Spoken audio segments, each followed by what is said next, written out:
માત્રાવત દરેક વસ્તુ સારી. આપણે પણ માનીએ છીએ કે અતિ માત્રા જે છે અતિ સર્વત્રમ વર્જ્ય. તો છાશ અને પાણીની બાબતમાં પણ એવું છે.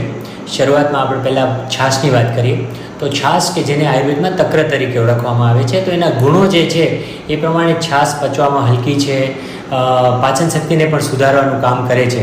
એટલે જો સપ્રમાણ આપણે છાશ લઈએ, પૂરતા પ્રમાણમાં આપણે છાશ લઈએ તો ચોક્કસથી આપણી પાચન શક્તિ માટે બહુ જ ફાયદો કરે છે અને પચવામાં પણ એ હળવી છે.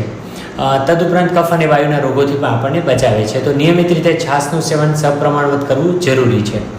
પાણીની જો વાત કરીએ તો આપણને ખ્યાલ જ છે કે આજે 42-43 ડિગ્રી જેવું તાપમાન પહોંચ્યું છે.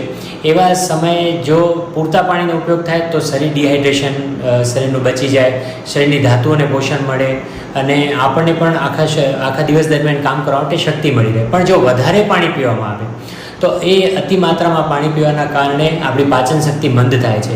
એટલે આપણે ઉનાળામાં જોઈએ છીએ કે ઘણા લોકોને પાચન શક્તિ નબળી પડતી હોય છે, ભૂખ ન લાગવી, પચવા પેટ ભારી લાગે, કબજિયાત જેવું રહે. તો એ બધા કારણોમાં પણ ક્યાંક કદાચ વધુ પડતું પાણી પીવું એ પણ જવાબદાર હોઈ શકે. બીજું, પાણીની માત્રાને પણ નિશ્ચિત કરવી બહુ જરૂરી છે.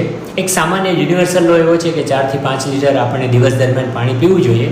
પરંતુ આપણે કોઈ વર્કઆઉટ કરીએ છીએ, કોઈ નિયમિત વ્યાયામ કરીએ છીએ કે આપણે દિવસ દરમિયાન બાહ્ય વાતાવરણમાં વધારે રહેવાનું થાય છે કે આપણે મજૂરી કામ કરીએ છીએ, તો એ આપણા કાર્યને અનુસાર અને આપણી પાચન શક્તિને અનુસાર જ આપણે પાણી કેટલું પીવું એ દરેકે ઇન્ડિવિડ્યુઅલી નક્કી કરવું જોઈએ.